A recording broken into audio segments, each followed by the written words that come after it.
And welcome, ladies and gentlemen, to this 4th day of April 2022. Well, that's right. It is the 4th of April today.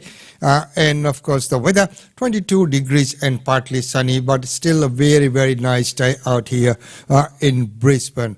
Well, there's been a lot that's been happening out there. The newspaper goes to press this week, and we have some wonderful the coverage of many functions and events in there. So, look out for your copy from your favorite outlets. And if you have problems getting the copies, do please contact us. But making news, the big news, and this is the front page news in our newspaper as well, that the India-Australia free trade deal, which has been going on for decades, finally the current governments have done it.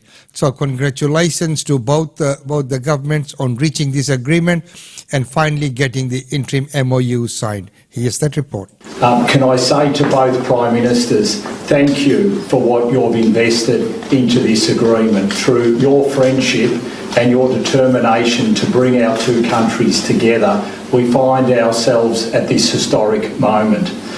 To my good friend Piyush Goyal, thank you for your friendship over the last 7 and 8 months. Ever since we enjoyed that wonderful lunch in New Delhi, 3 hours one-on-one, where we set ourselves the task of concluding this agreement, we have worked tirelessly with our negotiators to make sure that we've got to this occasion.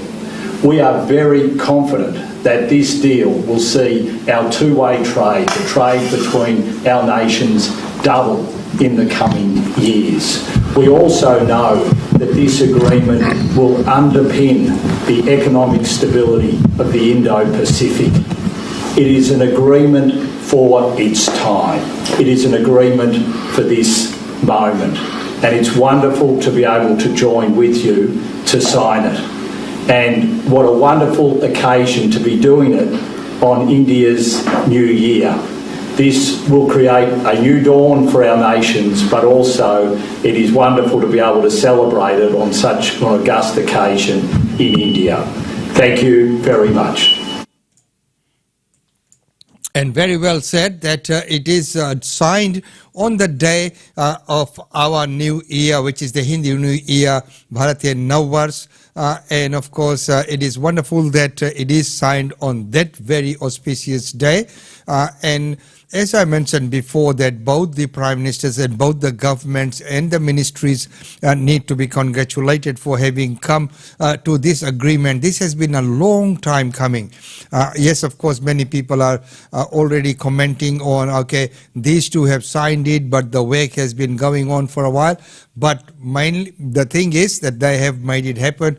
It is here and it is finally done and dusted, signed and sealed. So it's wonderful to see that agreement, and this is of course going to be opening a lot more doors and a lot more bilateral trade between the two nations, and it is wonderful to see that happening. Well, on this scene of COVID-19, it hasn't gone anywhere. Oh my God, the number of reports we are getting now from many of our people whom we know within our community that COVID-19 is now rampant within the community. With the easing of the restrictions, people have been going out in large numbers to functions and events, and thus the spread has become widespread.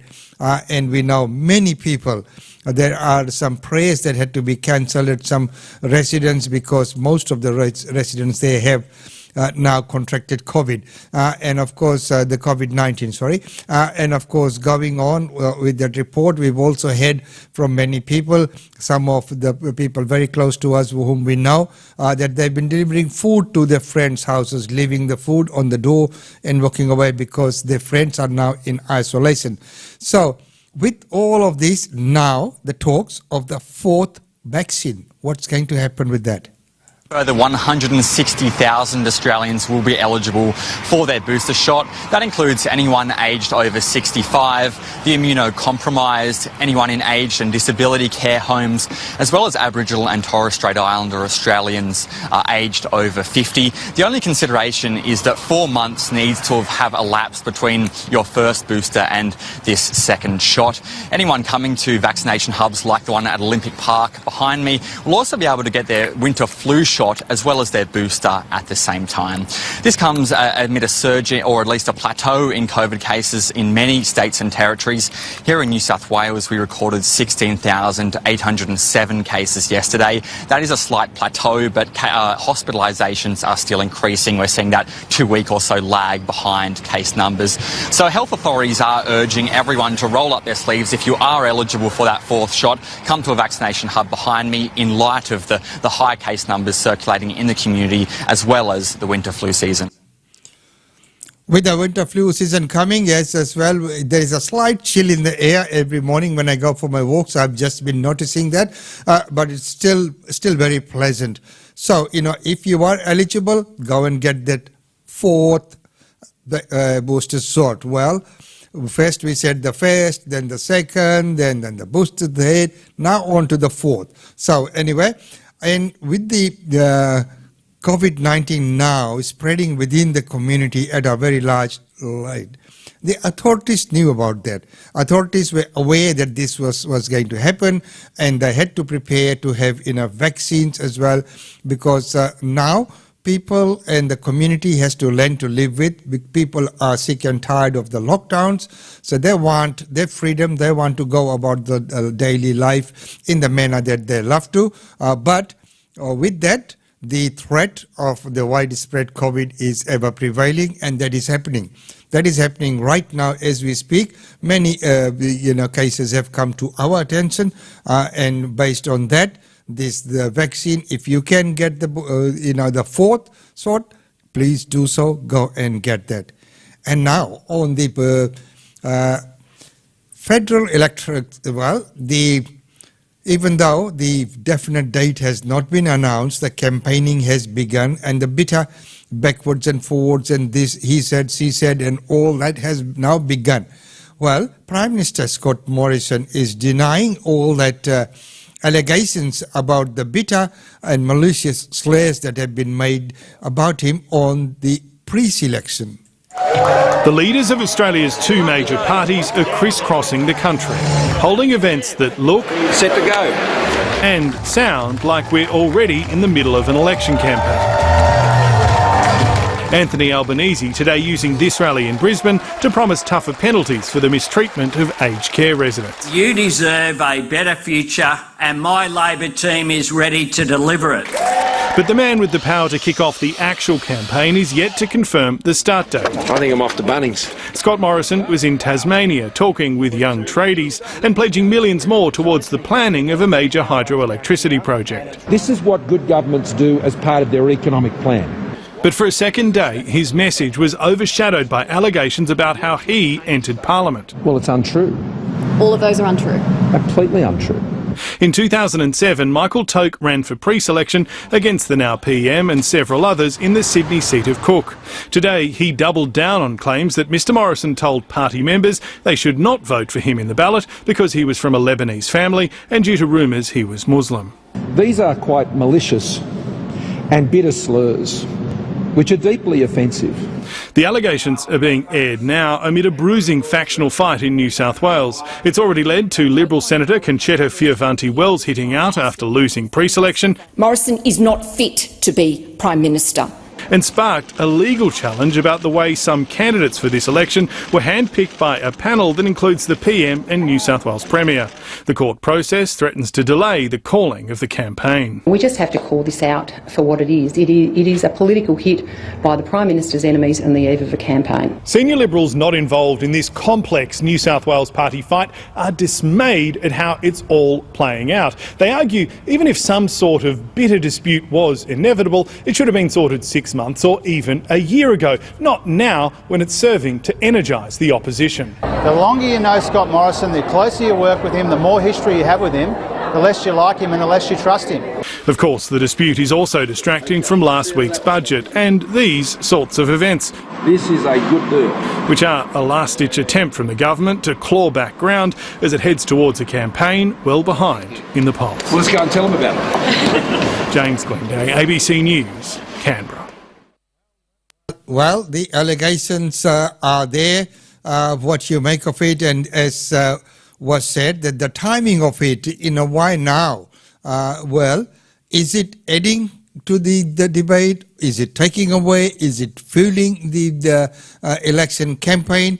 Well, time will tell. As we know that this is something which is now very close to the heart and India, or everyone in the general public now taking a lot more interest in politics than ever before, and every little bit of campaigning, all the things that they say, and of course being very sensitive to all the cultures that make up the fabric of Australia. So you need to be very aware, very mindful of all as well. So your actions, your policies, your campaigning needs to reflect that broader, wider reach, and that encompassing one where everyone's welcome. Well, right now, what's happening with all the people going home after these floods? Is the situation getting any better? And what sort of help is available to them as they make their way back? Judith Norman's returning home for the first time in 5 weeks. I'm just devastated. I'm just overwhelmed by the whole thing. To lose everything, it's just incredible. Driving into Corrokai, an inland lake now sits where farmland once was. It's deja vu for these residents. Many have again been traumatised by this week's floods. Jeff Links lives in a higher part of town. Relatives are staying in a caravan in his yard. Everyone was starting to get back into their house, cleaning and getting it, as good as they could get it. And then we all had to get out again. Tents and caravans are set up all around the area, but he says the state of his town is unsustainable. We need the government to step forward with regards to insurance companies. Evacuation orders remain in place in northern New South Wales despite rivers receding, but it seems not everyone's following advice from authorities, with a flood rescue here in Woodburn last night. We were fortunate we had a team of volunteer surf lifesavers from Tasmania here helping out, and they retrieved the young gentleman that had walked into the water and got him out safely. Parts of Woodburn are still underwater, but authorities and locals are again cleaning up where they can. As a business owner, we're feeling for our staff. They've all been impacted for the second time. Houses haven't even dried out yet.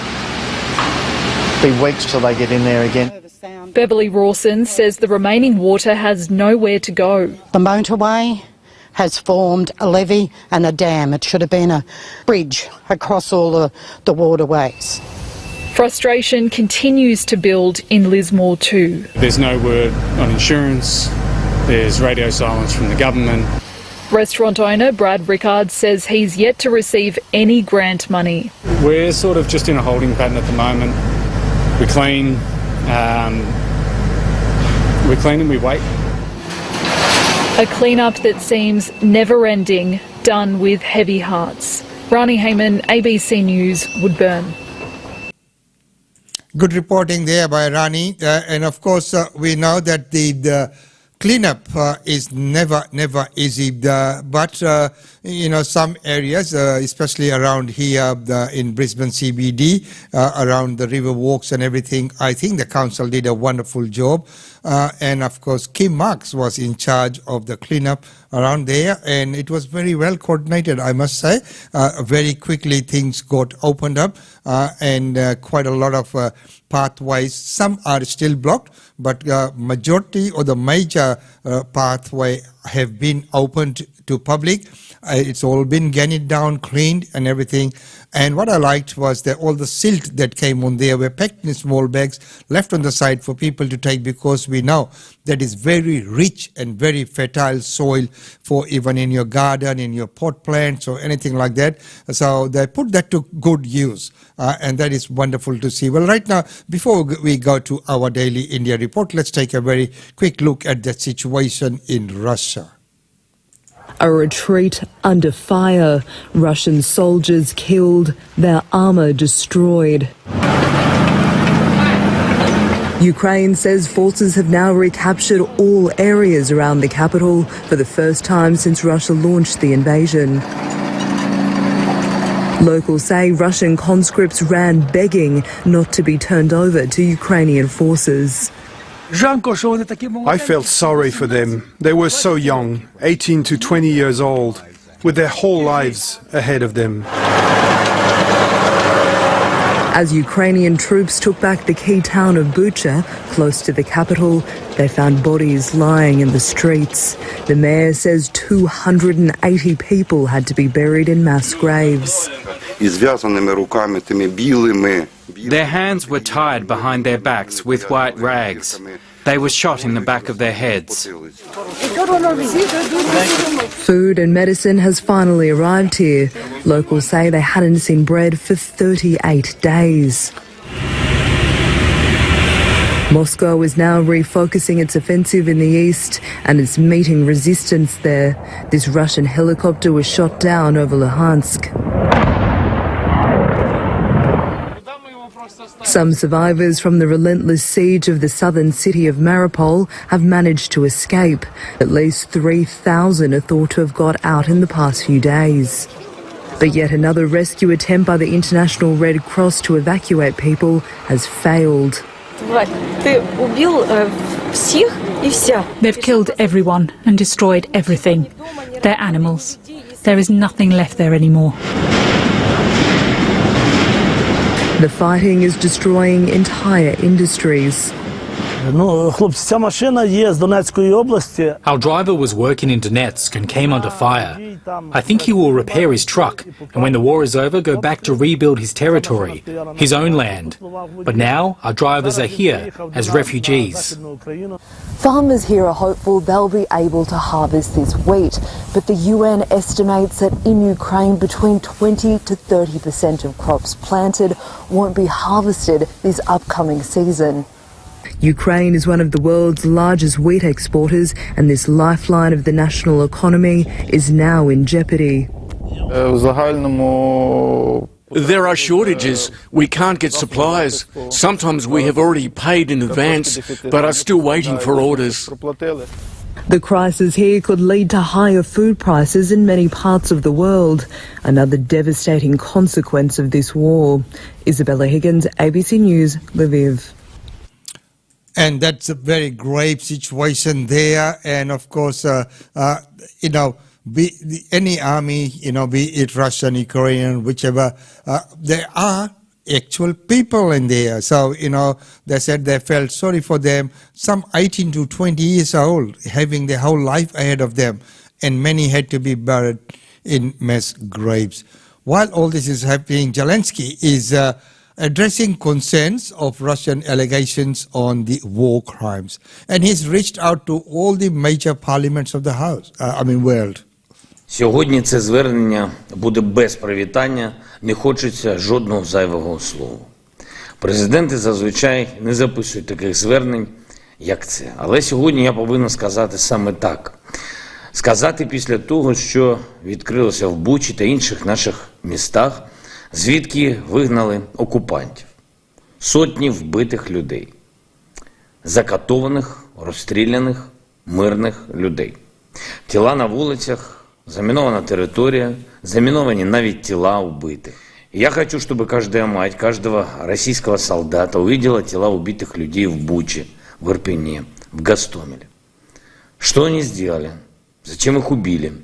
Что сделал мужчина, который ехал по улице на велосипеде? Зачем пытали до смерти обычных мирных людей в обычном мирном городе? Зачем душили женщин после того, как вырывали у них из ушей серьги? Как можно было насиловать женщин и убивать их на глазах у детей? Издеваться над их телами даже после смерти? Зачем давили танками тела людей? Что сделал в вашей России украинский город Буча? Как это все стало возможным? So there you are, ladies and gentlemen, up to date on Australian Indian Radio. Right now it's time to go to our daily India report, and don't forget that at 10 a.m. we have a very special presentation when we'll have Sanjeev Sharma of Divya Jyoti Jagati Sansthan in the studios here to talk about the upcoming Nav Varsh Mela. When we began today's news item, we saw that free trade agreement between Australia and India signed on that day, which is Bharatiya Nav Varsh. But the mass celebration is been planned in King George's Square, and to talk about that in that segment, which will be in Hindi at 10 a.m., Sanjeev Sharma will be here in the studio. Right now, it's time to go to our daily India report. Welcome to the Daily India Report that brings you glimpses of the changing India. In our first story, Russian Foreign Minister Sergei Lavrov arrived in India on a two-day visit on March 31st. The visit is significant amidst growing sanctions on Russia due to its invasion of Ukraine. The two countries looked for ways to maintain trade and other relations despite the Russia-Ukraine crisis. Lavrov met Prime Minister Narendra Modi and Foreign Minister S. Jaishankar on April 1st. The visit would be the highest level visit from Moscow since Vladimir Putin's attack on Ukraine. The External Affairs Minister S. Jaishankar emphasized the importance of cessation of violence and ending hostilities. Differences and disputes should be resolved through dialogue and diplomacy and by respect for international law, UN Charter, sovereignty and territorial integrity of states, a ministry release said. Lavrov's trip coincides with British Foreign Minister Liz Truss's visit and follows Chinese Minister Wang Yi's visit to New Delhi last week. India has continued to buy commodities from Russia, which has been hit hard by sweeping Western sanctions. Russia has long been India's biggest supplier of defense equipment, despite growing purchases from the United States in the past decade. Earlier, the US and Australia criticized India for considering a Russian proposal that would undermine sanctions imposed by America and its allies, showing a deepening rift between the emerging security partners. Hit by multiple sanctions following its military operations in Ukraine, Russia has asked and the Indian government has decided to allow Moscow to invest and borrow in the domestic market. India has decided to allow Moscow to invest and borrow in the domestic market despite mounting sanctions against Russia. Russia has been hit by multiple sanctions following its military operations in Ukraine. Countries around the world are imposing fresh sanctions against Russia. The United States, the European Union, the United Kingdom and Canada have banned certain Russian banks from SWIFT, the high-security network that facilitates payments among 11,000 financial institutions in 200 countries. Earlier, Germany halted certification of the Nord Stream 2 gas pipeline following Moscow's actions in Ukraine. Amid the sanctions, India allowed Russia to invest in Indian corporate debt funds that could help Moscow. This can be seen as a return gesture for the Russian offer of selling oil to India at a whopping 25 to 30% discount. Energy-starved India has already begun to avail of this facility and build enough buffer stocks. India will also allow Russia to pay for these investments through a Reserve Bank of India account that has existed since the collapse of the Soviet Union 3 decades ago. Funds have accumulated pending payments for defense purchases made from Moscow. There is thus an element of a quid pro quo. India is drawing lessons from the past dealings with Iran, another sanction-hit friend. Iranian oil imports were brought down to zero some years ago after the United States made it difficult for monetary transactions with Tehran. Among other areas, Russia will be allowed to invest in debt securities. The Russian government officials have asked their Indian counterparts to relax India's external commercial borrowing framework, which would allow Russian entities to invest in bonds of Indian companies and pay for these investments through an account with the Reserve Bank of India. The RBI account has an accumulated balance of Rs 2,000 crore from pending payments for defense purchases made from Russia. according to media reports. The proposed arrangement is a response to pressures at the economic level, when global oil prices are rising, with their imports having a negative cascading effect on the Indian economy. India abstained from United Nations votes on the Russia-Ukraine crisis, calling instead for an immediate cessation of violence and emphasizing dialogue as the way out for the dispute. India and the UN World Food Programme signed the second in-kind contribution agreement for the donation of the next batch of 10,000 metric tons of wheat to Afghanistan. India and the United Nations World Food Programme signed the second in-kind contribution agreement between the Government of India and WFP for the donation of the next batch of 10,000 metric tons of wheat to the people of Afghanistan. The agreement was signed by Joint Secretary Shri Srinivas Gutru and WFP Country Director Bishau Parajuli. The first agreement was signed in Rome last month. In view of the deteriorating humanitarian situation and in response to the appeals made by the United Nations for humanitarian assistance to Afghanistan, India decided to gift 50,000 MTs of wheat to the people of Afghanistan. As of now, the first tranche of 10,000 metric tons of wheat has been successfully delivered to Afghanistan, and delivery of the next batch of 10,000 metric tons of wheat is in the process. The Government of India has decided to reduce areas under the Armed Forces Special Powers Act in the northeastern states of Nagaland, Assam and Manipur. In a major step toward peace and improved governance in the northeastern states of India, the Government of India on March 31st said that areas under the Armed Forces Special Powers Act or AFSPA in the northeastern states of Nagaland, Assam and Manipur imposed there for decades will be reduced. The government has clarified that the decision will considerably reduce areas under the AFSPA effective April 1st, 2022, as the act has not been completely removed. Home Minister Amit Shah also said the reduction in areas under AFSPA is due to the improved security situation and fast-tracked development to end insurgency and bring peace in the region of the northeast by the Modi government.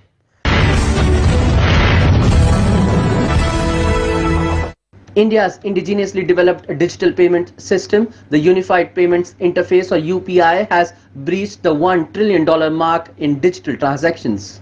The Unified Payments Interface or UPI developed by India indigenously has breached the $1 trillion mark in transaction values for the financial year 2021-22, a major milestone for the payments system which has witnessed substantial growth over the past 2 years and led to further digital adoption for payments and financial services. According to data until March 29th by the National Payments Corporation of India, which operates and manages UPI payments, UPI has recorded transactions valued at Rs 83.45 lakh crore in financial year 22. As per the current conversion rate, $1 trillion amounts to approximately Rs 75.82 lakh crore. The payments system crossed the Rs 500 crore mark in volumes for the first time in March.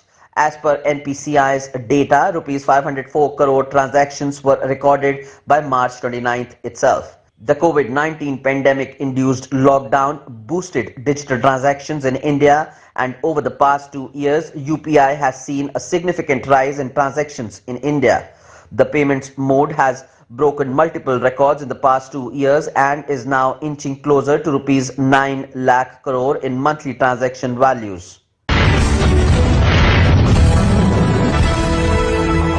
India's top battery manufacturer Exide has announced a big investment in the southern Indian state of Karnataka to set up one of India's largest gigafactories for advanced cell chemistry technology in the state.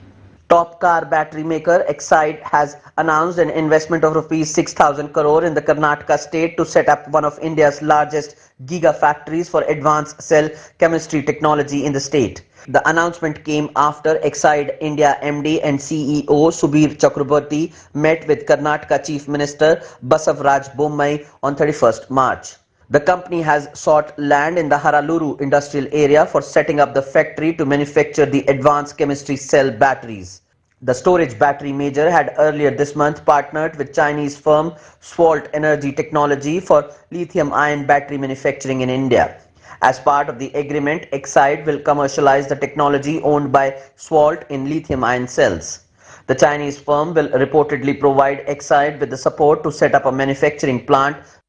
Exide is also in the process of forming a special purpose vehicle in the form of a wholly owned subsidiary for manufacturing lithium-ion cells.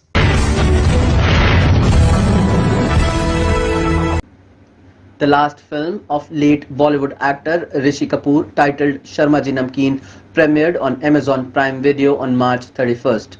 Through his charming character and inexplicable dialogue delivery, Rishi Kapoor leaves an unforgettable impression on the viewers. Bollywood's star, late Rishi Kapoor, charmed Indian cinema. It is hard to believe that he is no longer in films. His last film, Sharma Ji Namkeen, released on Amazon Prime on March 31st.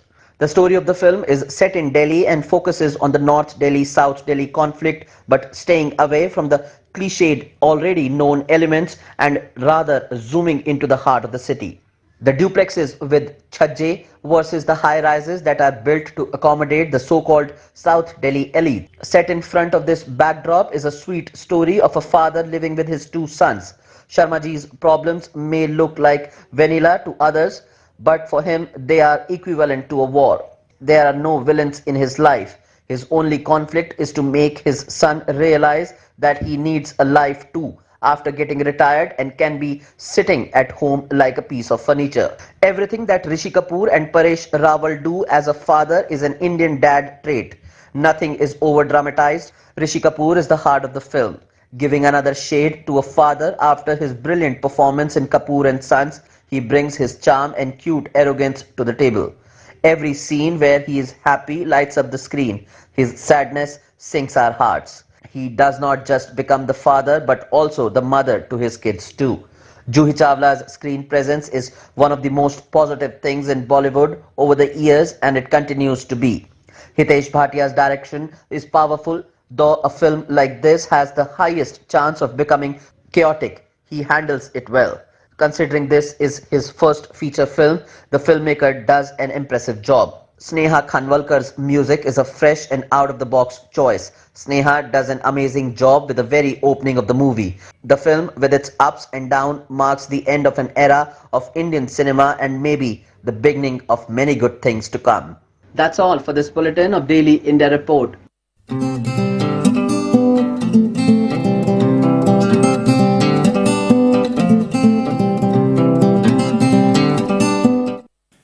And thank you very much for that report, Himanshu. That's wonderful and good to see that the last movie made by or featuring Rishi Kapoor has now been released.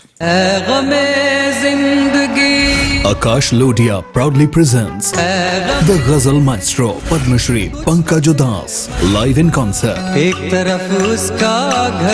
at the prestigious Sydney Opera House. 4th September 2022 at 6:30 p.m.